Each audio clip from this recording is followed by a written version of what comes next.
তাহলে আমরা লাস্ট যে থিওরিটা পড়েছিলাম সেটা হচ্ছে একটা দর্পণের ক্ষেত্রে, সে উত্তল হোক বা অবতল হোক, রাইট?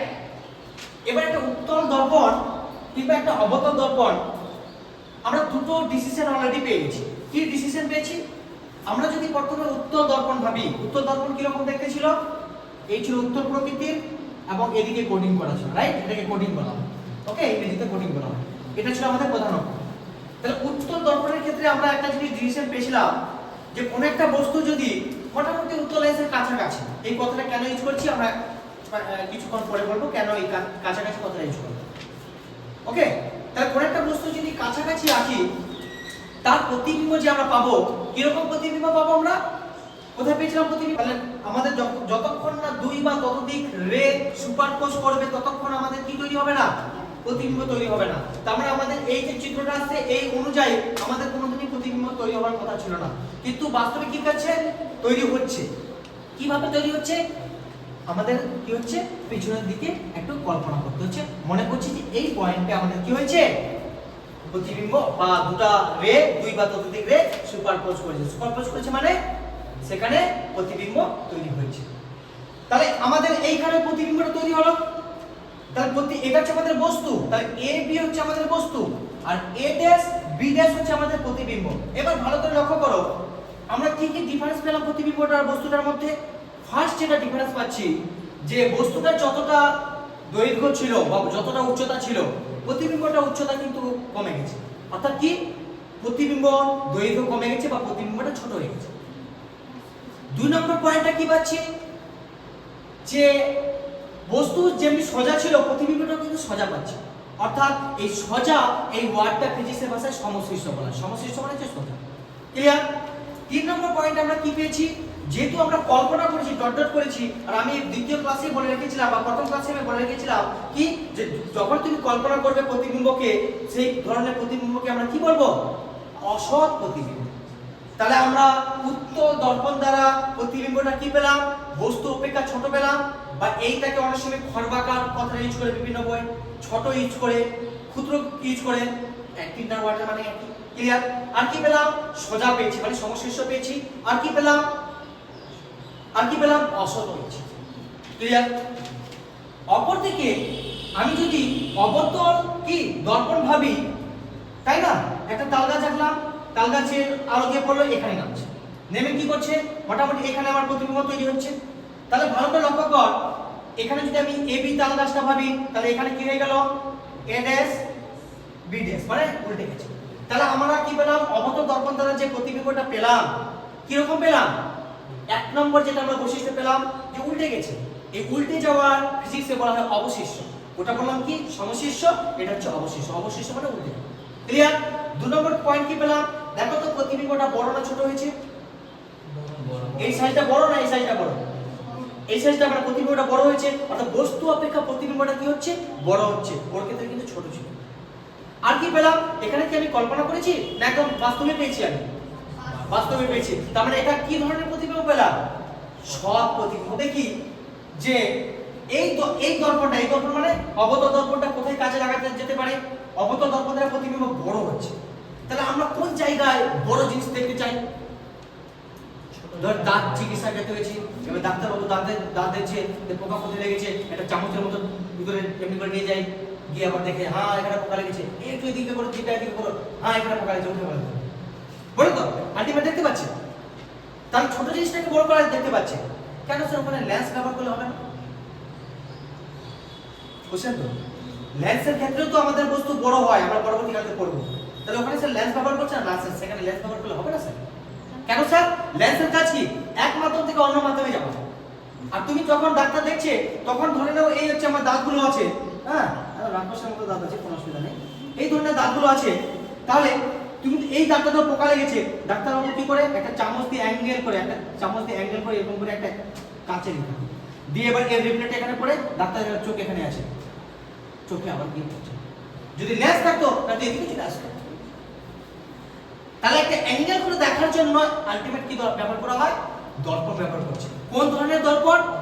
এমন একটা দর্পণ যেটা বস্তুটার প্রতিবিম্ব, যেটা ডাক্তারবাবু দেখতে পায়, যেটা বড় দেখতে পায়। তাহলে কোন ধরনের দর্পণ ব্যবহার করবো দন্ত চিকিৎসায়? অবতল দর্পণ। কেন ব্যবহার করব?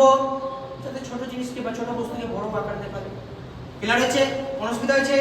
ওকে। এইরকম আরেকটা কিন্তু ব্যবহার আছে, খুব ইম্পর্টেন্ট। কিরকম? গাড়ির যে হেডলাইট, দেখে লক্ষ্য করবে, হেডলাইটে একটা ছোট্ট বাল্ব জ্বলে, সেই ছোট্ট লাইটটাকে কি করাতে হয়? ছড়িয়ে দিতে হয়, তাই না? ছড়িয়ে দিতে হয়, কিংবা ছড়ানো লাইটটাকে সমান্তরাল করে এক কথা। তাহলে আগে হেডলাইটের ব্যাপারটা বুঝো। স্যার হেডলাইট তো আমাদের কাচের তৈরি, তাই না? ভালো করে বুঝো আগে। তাহলে কাচের তৈরি হলে তার মানে ভিতরে ধরেন বায়ু আছে, তো বায়ু মাধ্যম থেকে কাচ মাধ্যম আসলো, তার তো একটা লেন্স হিসাবে ইউজ হচ্ছে।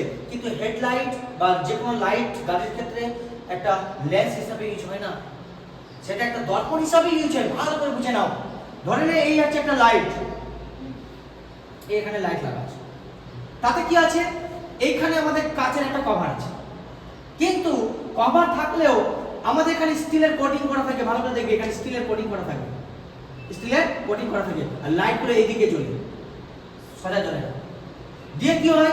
এই লাইটগুলো কিন্তু এইদিকে পড়ে, প্রথমের দিকে ওদিকে পড়ে না।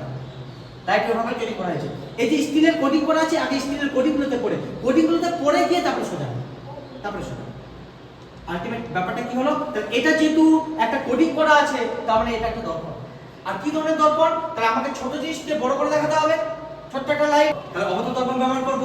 কিন্তু এই ধরনের অবতল দর্পণটার আরেকটা স্পেশাল নাম আছে। মানে অবতল দর্পণ আছে ঠিকই, কিন্তু অবতল দর্পণের আবার ভাগ আছে। এই ধরনের অবতল দর্পণটার নাম হচ্ছে কি? অধিবৃত্তীয় অবতল দর্পণ। কি বললাম? বা আর কিছু বিভিন্ন ওয়ার্ডের নাম বলে তোমাদের বই কি নাম রাখা হয়েছে? অধিবৃত্তীয় দর্পণ, অধিবৃত্তীয় অবতল দর্পণ। তাহলে তোমার যদি কোশ্চেন আসে যে যে কোনো গাড়ির হেডলাইটে কোন ধরনের দর্পণ ব্যবহার করা হয়, তার প্রথমত হচ্ছে অবতল দর্পণ ব্যবহার করা হয়, ভালো কথা। কিন্তু অবতল দর্পণের মধ্যেও কি অধিবৃত্তীয় অবতল দর্পণ ব্যবহার করা হয়। কেন ব্যবহার করা হয়? কেন ব্যবহার করা হয়?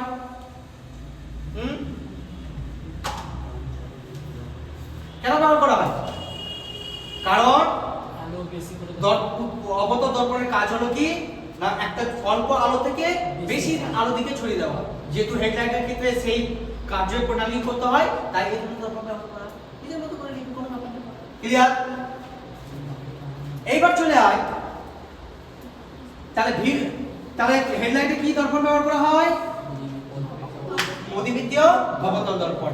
দন্ত চিকিৎসায় কি দর্পণ ব্যবহার করা হয়? অবতল দর্পণ ব্যবহার করা হয়। স্যার একটা উত্তল দর্পণের কাজ বলেন। উত্তল দর্পণের কাজ, উত্তল দর্পণের লক্ষ্য করো প্রতিবিম্ব কি রকম হচ্ছে? ছোট হচ্ছে, আর কি সোজা থাকছে। এবার লক্ষ্য কর, তোরা বাইক নিশ্চয়ই চালাইছিস বা স্কুটি চালাইছিস, তাহলে আমাদের যখন পিছনে কি গাড়ি আছে তাহলে দেখার জন্য কি করিস? এমনি করিস কি কি আছে কাজ করতে হবে। তাহলে এবার লক্ষ্য কর, সেই কাছে দেখি মানে কি পিছনে দেখা একটা বড় লরি আছে, তাহলে ওটা হচ্ছে বস্তু, আর কাছটাতে আমাদের ছোট্ট একটা কাছে পুরো গাড়িটার প্রতিবিম্বটা পড়ছে। তাহলে বাইকের ভিউ ফাউন্ডারের কাজ হিসাবে কোন দর্পণ ব্যবহার করা হয়? উত্তল দর্পণ ব্যবহার করা হয়। আর হেডলাইটের কোন ব্যবহার করা হয়? অবতল দর্পণ ব্যবহার। প্রতিসরণ জিনিসটা কি? আমি অলরেডি এর আগেও দেখাইছিলাম যে আমি ধর একটা মাধ্যম থেকে লাইনটা পড়লো, আবার ওই মাধ্যমে ফিরে যাচ্ছে, অর্থাৎ বায়ুর মাধ্যমে পড়লো, বায়ুর মাধ্যমে ফিরে যাচ্ছে। এই ধরনের ঘটনাটাকে আমরা বলছিলাম কি? প্রতিফলন। কিন্তু এখন আমরা স্টার্ট করতে যাচ্ছি কি? প্রতিসরণ। প্রতিসরণ জিনিসটা কি? প্রতিসরণ জিনিসটা হলো যে একটা মাধ্যম থেকে আলো পড়বে ঠিকই, কিন্তু ওই মাধ্যমে আর ফিরে যাবে না। এখানে যদি একটু ফিরে গেছে, আমি এই ব্যাপারে পড়ে আসছি, কিন্তু বেশিরভাগ অংশটা কি হচ্ছে? এই মাধ্যম ভেদ করে চলে গেছে। অর্থাৎ কি হচ্ছে? একটা মাধ্যম, এটা হচ্ছে বায়ু মাধ্যম, আবার এর ভিতরে যাচ্ছে মানে এটা হচ্ছে গ্লাস। যদি আমি কাজ ধরে নিই তাহলে এটা হচ্ছে গ্লাস মাধ্যম। তাহলে দু রকমের মাধ্যম হচ্ছে। কিন্তু ভালো করে লক্ষ্য করো, এটাও কাজ মাধ্যম। ভালো করে লক্ষ্য করো জিনিসটা, এখানে একটু আসতে পারো, সবাই দেখতে পাবে না, দেখো এটা একটা লাইন আছে, ঠিক আছে? লাইনটা দেখতে পাচ্ছ? এটা বছরের লাইনটা দেখো উঠে আছে না, একটু বাঁকা হচ্ছে। লাইট যখন একটা মাধ্যম থেকে কখন বাঁকা হলো? যখন আমি মিডিলে একটা লেন্স নিয়ে যাচ্ছি, লেন্স মানে মিডিয়াম আমি চেঞ্জ করছি। তাহলে লাইট যখন একটা মাধ্যম থেকে আরেকটা মাধ্যমে যখন যাচ্ছে, তখন লাইটটা যে পথে যাওয়া, দেখা হলো কি এটা হচ্ছে, এটাকে নাম কি বলেছিলাম? এটা তল। এটা কি বলেছিলাম? অভিলম্ব, এটা কি বলেছিলাম আপতিত রশ্মি, একটা প্রতিফলিত, যদি প্রতিফলিত ব্যাপারটা আমার নেই, আমি আছি না। তাহলে যাওয়া উচিত ছিল কি, এটা ছিল আমার ধরনের এয়ার মাধ্যম, এটা আমার হলো কাঁচ মাধ্যম, গ্লাস। ওকে, তাহলে লাইটটা কি হচ্ছে, যাওয়া উচিত ছিল এদিকে, এদিকে যাওয়া উচিত ছিল, কিন্তু তোমরা প্র্যাকটিক্যাল করে দেখলে যে একটু বাঁকা হচ্ছে। কোন দিকে বাঁকা হচ্ছে? রুলস অনুযায়ী হচ্ছে যে অভিলম্বের দিকে একটু বাঁকা হবে। কোন দিকে? অভিলম্বের দিকে একটু বাঁকা হবে। এই মাধ্যমটার প্রতিসরাঙ্ক অর্থাৎ শূন্য মাধ্যমের প্রতিসরাঙ্ক ধরা হয় কত? 1। আর পৃথিবীতে যত মাধ্যম আছে সবথেকে লোয়েস্ট ভ্যালু হচ্ছে অর্থাৎ 1 থেকে স্টার্টিং হয়। শূন্য মাধ্যম মানে কি? যেখানে বায়ু নেই। স্যার এখানে তো আপনি যে প্র্যাকটিক্যালটা করেন এখানে বায়ু আছে। একটা জিনিস মাথায় রাখতে হবে, আলোর ক্ষেত্রে যাহি শূন্য মাধ্যম তাহি হচ্ছে বায়ু মাধ্যম।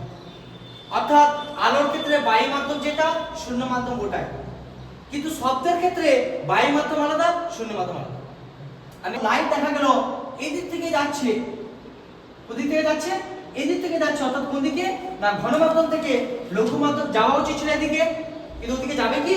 বেঁকে যাবে। স্যার কোন দিকে বাঁকবে? অবিলম্বের উল্টো দিকে বাঁকবে। কারণ এখানে হচ্ছে কি ঘন মাধ্যম থেকে লঘু মাধ্যম দিয়েছে, ওখানে ছিল লঘু থেকে ঘনত্ব হলে কাছে আসবে, আর ঘন থেকে লঘুতে গেলে আরো বড় দূরে চলে যাবে। ক্লিয়ার হচ্ছে? এইটার সূত্রটা হচ্ছে কার? স্নেলের সূত্র, আমরা একটু পড়েই আসছি। এখন প্রথম কোশ্চেন হলো, এই যে ঘটনা ঘটছে এই ঘটনাকে বলবো আমরা কি? প্রতিসরণ। তাহলে তোমার হচ্ছে কি আলোর প্রতিসরণ বলতে কি বোঝো? তাহলে আলোর প্রতিসরণ আমি কি বলতে পারি না স্যার যে দুটো মাধ্যম হতে হবে, আর কি হতে হবে? স্বচ্ছ হতে হবে। স্বচ্ছ মানে কি? চকচকে। আমি যদি এই গ্লাসটার যদি আমি দেখেন কালো গ্লাস বা অন্য কিছু ইউজ করলাম, তাহলে লাইটটা দ্বিতীয় দিকে যাবে? তার মানে কি হতে হবে? স্বচ্ছ হতে হবে। তাহলে আমরা ডেফিনেশন ভাবে দিই যে কি না দুটি মাধ্যম, আর মাধ্যম কি দুটো একই আছে না আলাদা আছে? অবশ্যই আলাদা নিতে হবে। তাহলে দুটি আলাদা মাধ্যম, কি না দুটি আলাদা স্বচ্ছ মাধ্যম। মধ্য দিয়ে যখন একটা আলো রশ্মি যাবে তখন একটা মাধ্যম থেকে অপর মাধ্যমে যখন প্রতিসিত হবে তখন সেই প্রতিসিত আলো রশ্মিটি অভিলম্বের, যদি লঘু মাধ্যম থেকে ঘন মাধ্যম থেকে যায় তাহলে অভিলম্বের দিকে বেঁকে যাবে। এই ধরনের ঘটনাকে কি বলবো আমরা? আলোর প্রতিসরণ। প্রতিসরণের দুটো সূত্র আছে। ফার্স্ট সূত্র বা প্রথম সূত্র হলো, ভালো করে বুঝে না, একবার মুখস্থ করতে হবে না। প্রথম সূত্রটা বুঝে না কেমন আছে? ধরে নে একটা বিমের তল আছে, তাহলে আমি কি বলতে পারি যে আপতিত রশ্মি কমা প্রতিসরিত রশ্মি এবং আপতন, এই বিন্দুটাকে বলে আপতন বিন্দু, এবং আপতন বিন্দুতে অঙ্কিত অভিলম্ব, দেখ সব ছবি কথা বলছি, অঙ্কিত অভিলম্ব কি করবে? যদি তারা থাকে তাও একটাই তলে আছে। এই ধরনের, এই জন্য এটাকে বলা হয় কি? প্রতিসরণের প্রথম সূত্র। আরেকটা সূত্র আছে, এটাকে বলা হয় প্রতিসরণের দ্বিতীয় সূত্র। তবে গল্প করবি না, তবে দ্বিতীয় সূত্রটা বিজ্ঞানী স্নেল প্রথম দিয়েছেন বলে প্রতিসরণের দ্বিতীয় সূত্রটাকে অনেক সময় স্নেলের সূত্রও বলা হয়। তোমার যে পরীক্ষা আছে স্নেলের সূত্র কি? অর্থাৎ প্রতিসরণের দ্বিতীয় সূত্রটা হচ্ছে স্নেলের সূত্র। কি আছে স্নেলের সূত্র? বিজ্ঞানী স্নেলের নাম অনুসারে করা হচ্ছে। তিনি বললেন যদি দুটো আলাদা মাধ্যম হয়, কিরকম মাধ্যম? এই একটা মাধ্যম, এই একটা মাধ্যম এয়ার মাধ্যম, এটা কাঁচ মাধ্যম, ধরে একটা কাঁচ আছে, তাহলে একটা অঙ্কিত অভিলম্ব আছে, একটা লাইট এমনি পড়লো, তাহলে কি হবে? এখানটায় বেঁকে যাবে। তো বলছি এই যে বিন্দুটাতে ওরা আপতিত হবে এবং যে বিন্দুটা থেকে প্রতিসরিত হবে, অর্থাৎ এক কথায় বলা হয় এটা ডাক নাম হলো বিভেদ তল। এই বিভেদ তলে যখন তারা পড়বে এবং প্রতিসরিত হবে, এইখানে মিউ অর্থাৎ প্রতিসরণের মানটা ধরা হয় মিউ ইকুয়ালস টু কি না সাইন, এটা যদি আমরা আপতন অ্যাঙ্গেলের নাম কি বলেছিলাম? আই, আর প্রতিসরণ অ্যাঙ্গেলের নাম বললাম আর, তাহলে সাইন আই বাই সাইন আর, এটাকে বলে স্নেলের সূত্র। তাহলে স্নেলের সূত্রটা কি পড়বো? যদি একটা আপতিত রশ্মি এবং একটা প্রতিসরিত রশ্মি যদি একটা পড়ে এবং নির্গত হয়, তাহলে তার আপতন কোণের সাইন আর প্রতিসরণ কোণের সাইনের অনুপাত, অনুপাত মানে যে ভাগ আছে, অনুপাত ধ্রুবক হবে। That means mu. আমাদের বইয়ে এই পর্যন্ত পড়া আছে, কিন্তু আমরা একটু স্ট্যান্ডার্ড ফর্মে শিখব, তাতে আমাদের বিভিন্ন অঙ্ক করার একটু সুবিধা হবে। স্ট্যান্ডার্ড ফর্ম কি? একটুখানি ধরে নাও আমাদের শুধু ধ্রুবক বলেছে আর কিছু বলেনি, দিয়ে একটা বই শুধু মিউ। মিউ মানে আমি একটু আগে কি বললাম?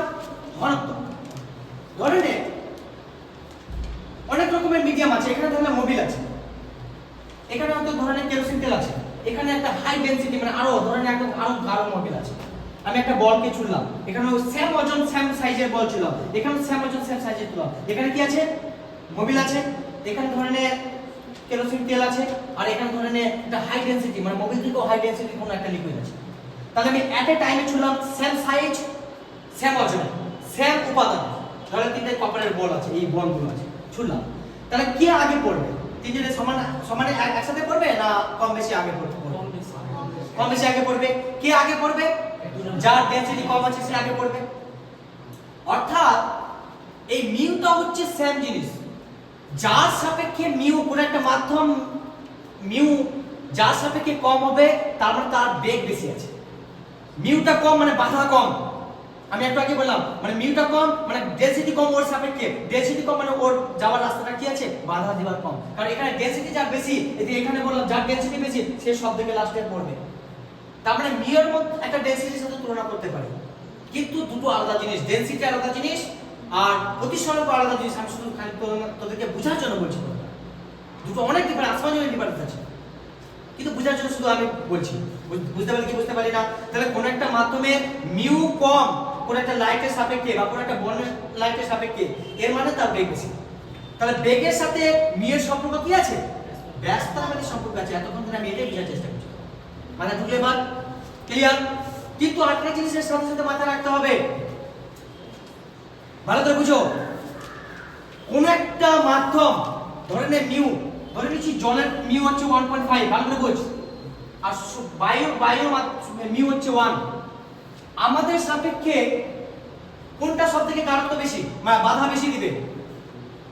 1.5 কে আছে জল, তার মানে আমরা জলে বেশি দৌড়াতে পারবো না, আমাদের বাধা বেশি দিবে, আর বায়ুতে আমরা সহজেই দৌড়াতে পারবো।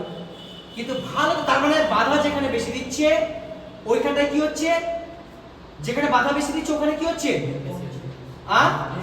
তারপরে ওখানে মিউ বেশি আছে, বাধা বেশি দিচ্ছে। কার রেসপেক্টে? আমার রেসপেক্টে। আমার রেসপেক্টে জলটা হচ্ছে ঘনমাত্রা, তাই না? কিন্তু একটা মাছের রেসপেক্ট, একটা মাছ ওর এই বাতাসে বেশি স্পিড দৌড়াতে পারবে না, জলে বেশি স্পিড দৌড়াতে পারবে? অবশ্যই জলে দৌড়াতে পারবে। কি বুঝলি? তুমি যে মিডিয়ামটা মনে করছো যে আমার সাপেক্ষে হয়তো কি আছে হাই ডেনসিটি আছে বা মিউ প্রতিসরাঙ্কটা বেশি আছে, অন্য কারো সাপেক্ষে ওই মাধ্যমটা প্রতিসরাঙ্ক কম হবে। ওই জন্য মাথায় এইভাবে ঢুকিয়ে নিবি না যে প্রতিসরাঙ্ক সবার ক্ষেত্রে বেশি মানে সবার ক্ষেত্রে বেশি, না, নাও হতে পারে, রেজাল্ট উল্টো হতে পারে। আমি এখনই উদাহরণ দিলাম যে আমরা যেমন জলের ক্ষেত্রে আমাদের ওখানে প্রতিসরাঙ্ক বেশি মনে হয়, মাছের ক্ষেত্রে ওখানে কম, আবার শূন্যর ক্ষেত্রে আমাদের কম, মাছের ক্ষেত্রে বেশি। ক্লিয়ার হয়েছে? জিনিসটা ধরতে পেরেছিস? আমরা এই চ্যাপ্টারটা শুরু করেছিলাম একটা ওয়েভ দিয়ে, আর একটা ওয়েভে কিছু কিছু রাশি পড়েছিলাম। এই একটা যদি ওয়েভ হয়, এই পয়েন্ট থেকে এই পয়েন্ট দুটার নাম কি রেখেছিলাম? সমদশা। ভেরি গুড, সব বলে যা সমদশা। আর দুটো সমদশার পয়েন্টের মধ্যে দূরত্বকে কি বলবো? ল্যামডা বা তরঙ্গ দৈর্ঘ্য। দুটো সমদশার দুটো পয়েন্টের মধ্যে কোন একটা ওয়েভের এই দূরত্বকে বলা হয় ল্যামডা বা তরঙ্গ দৈর্ঘ্য। ক্লিয়ার? আচ্ছা, আর 1 সেকেন্ডে যতগুলো এই ফুল তরঙ্গ, এটাকে ফুল তরঙ্গ বলা হয়, এটা হচ্ছে হাফ সার্কেল, এটা হচ্ছে হাফ সার্কেল, এই পর্যন্ত হলো ফুল তরঙ্গ।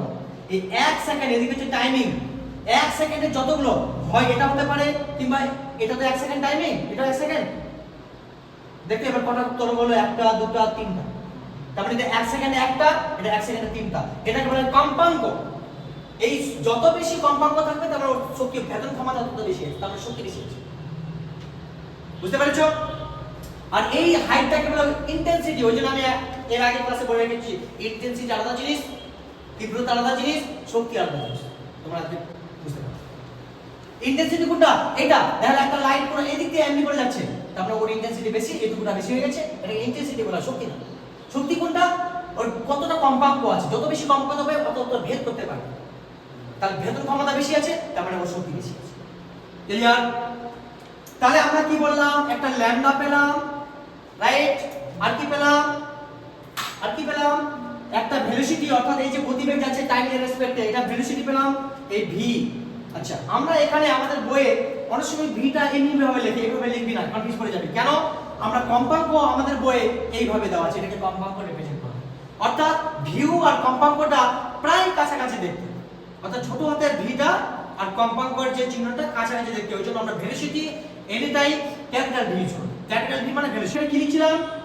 এ মিউ জি সিমিলার ল্যামডাটাকেও এ ল্যামডা জি বলতে হবে। তার মানে আমরা অপারেশন যদি চালাই কোন একটা অঙ্কের ক্ষেত্রে ভালো করে বুঝে নাও, এটা মানে কি হলো এ মিউ জি, আর এটা যদি আমি উল্টে লিখি তাহলে আমি কি বলতে পারি যে lambda lambda A by lambda G. কেমনি করে স্যার? কেমনি করে, তাই তো? এবার দেখে নাও, এ সি তো কনস্ট্যান্ট, আমি কোএফিশিয়েন্ট কনস্ট্যান্ট মধ্যে ঢুকে দিলাম, ক্লিয়ার? এটা ইকুয়ালস টু, লক্ষ্য করো আমি 1 বাই নিলাম কি না a ল্যামডা জি। যদি 1 বাই a ল্যামডা জিটাকে আমি ভাঙতে চাই তাহলে আলটিমেট কি হবে? Lambda G by lambda a হবে না? পরেরটা আগে হয়েছে না? কিন্তু যেহেতু 1 বাই আছে এবার আমি উল্টো করে লিখলাম, তাহলে এটা উপরে চলে গেল। তাহলে আমি কি পেলাম? a মিউ জি মানে ল্যামডা a বাই ল্যামডা জি। কারণ এখানে অপারেশন, এখানে অনেকজন ভুল করবে যে আমাদের অঙ্কগুলো থাকবে পরীক্ষায়, কি করবে তোমরা ম্যাক্সিমাম স্টুডেন্ট যদি এই জায়গাগুলো খেয়াল না করো, আমি মানে বলতে পারি তোমরা এই ফর্মুলা লাগিয়ে দিবে, এই ফর্মুলাটা লাগিয়ে দিবে, কিন্তু বলতে পারলে যাবে অ্যান্সার তোমার আলাদা হতে পারে। কিছু বুঝতে পারছি না, তাই তো? যাই হোক, আলটিমেট ব্যাপারটা কি রকম আছে ফ্রি জব, তাহলে একটু টুডে আছে বোঝার জন্য। ওকে, আমি একটু সামনের দিকটা আছি, অর্থাৎ সামনের দিকে এরকম ত্রিভুজ আছে এরকম করে, আর একটা পিছন দিকে বাহু চলে গেছে আর ওদিকে একটা ত্রিভুজ আছে, অর্থাৎ এরকম করে অ্যাঙ্গেল আছে আর একটা এইরকম অ্যাঙ্গেল আছে, আর দুই দিকে ফেসটা কিরকম ত্রিভুজ। কিন্তু এই মিডলের গুলো কিরকম আছে? এগুলো হচ্ছে চতুর্ভুজ। কটা চতুর্ভুজ লেগেছে? একটা এই সাইডে চতুর্ভুজ লেগেছে, কল্পনা করো, একটা এই সাইডে চতুর্ভুজ লেগেছে, একটা নিচে চতুর্ভুজ লেগেছে। কটা চতুর্ভুজ লেগেছে? তিনটা চতুর্ভুজ লেগেছে। আর ত্রিভুজ কটা লেগেছে? দুটো। তার মানে একটা প্রিজমের পাঁচটা তল, পাঁচটা তলের মধ্যে তিনটা তল হচ্ছে চতুর্ভুজ তল, তাই না? আর দুটো তল হচ্ছে কি ত্রিভুজ তল। এই পাঁচটা তল দ্বারা সীমাবদ্ধ, সীমাবদ্ধ মানে ক্লোজ, এই না থাকা না এরকম নাই যে এখানে ত্রিভুজ আছে আর এখানে চতুর্ভুজ তৈরি আছে, কি ওরকম তৈরি হবে? তারপর সীমাবদ্ধ আছে, এটা ক্লোজ আছে, সীমাবদ্ধ। আর কি কাছে তৈরি আছে, মানে স্বচ্ছ প্রতিসারণ। তাহলে কি বললাম? তিনটি সমতল এবং দুটি ত্রিভুজযুক্ত তল দ্বারা সীমাবদ্ধ স্বচ্ছ প্রতিসারণ মাধ্যমকে প্রিজম। এই যে স্যার বিভিন্ন বর্ণের ক্ষেত্রে অ্যাঙ্গেলটা ভেঙে গেছে, যখন বেগুনি আলো ও সব থেকে বেশি বেঁকেছে, হতে হতে লাল আলো একটু কম বেঁকেছে, ওই জন্য বিভিন্ন এই বাঁকানোটা বিভিন্ন বর্ণের ক্ষেত্রে পরিবর্তন হয়ে যায়, ওই জন্য ওই ডেফিনেশনে বিভিন্ন বর্ণ ক্ষেত্রে এই ছোড়া হচ্ছে, ক্লিয়ার হয়েছে? এবং স্যার আপনি এখানে বললেন সাদা আলো, কেন স্যার আলাদা কোনো আলো নিলে হবে না? না স্যার, তুমি যদি লাল আলো করো শুধু লাল আলোই থাকবে, আলাদা তুমি কালো দেখতে পাবে না। কেন স্যার সাদা আলো নিলে সব কালো দেখা যাচ্ছে? কারণ সাদা আলো হচ্ছে যৌগিক আলো, যৌগিক বর্ণ ক্লাস 9 ছিল। কি যৌগিক? না সাদা আলোর মধ্যে 7টাই রং থাকে। এখন কোশ্চেন হচ্ছে কেন স্যার ভেঙে যাচ্ছে? এটা তো কোশ্চেন, স্যার মাধ্যম চেঞ্জ হচ্ছে কিন্তু ভেঙে যাচ্ছে, কেন ভেঙে যাচ্ছে স্যার? মনে করে বুঝো। ধরো তোমরা যখন প্রথমবার পরীক্ষা মানে এসেছিলে, তোমাদের মধ্যে কে ভালো কে খারাপ আমি তো জানি না, কারণ কারো মুখ দেখে তো বোঝা যাবে না কে ভালো কে খারাপ। কে যে বেশি কথা বলছে মানে ও বেশি ভালো হতে পারে, তা আবার নাও হতে পারে ওইভাবে, বা তার কেউ চুপচাপ থাকছে ও ভালো হতে পারে বা খারাপ হতে পারে, তা দেখে তো বোঝা যাবে না। আমি কখন ভালো খারাপ বুঝতে পারবো?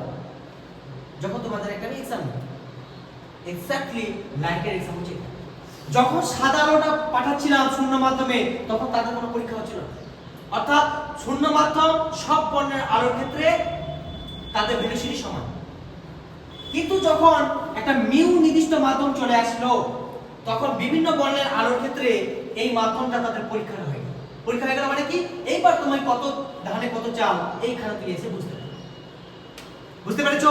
এখানে এসে দেখা যাবে, আমরা পরবর্তী ক্লাসে পড়বো যে লাল আলো সব থেকে আগে পৌঁছাবে, অর্থাৎ এই মাধ্যমে এসে লাল ফার্স্ট হবে, অর্থাৎ তার ভেলোসিটি বেড়ে যাবে। কেন বেড়ে যাবে বুঝতেই পারছো। আমি একটু আরো ডেপলি যাচ্ছি, কেন ফার্স্ট হয়েছে।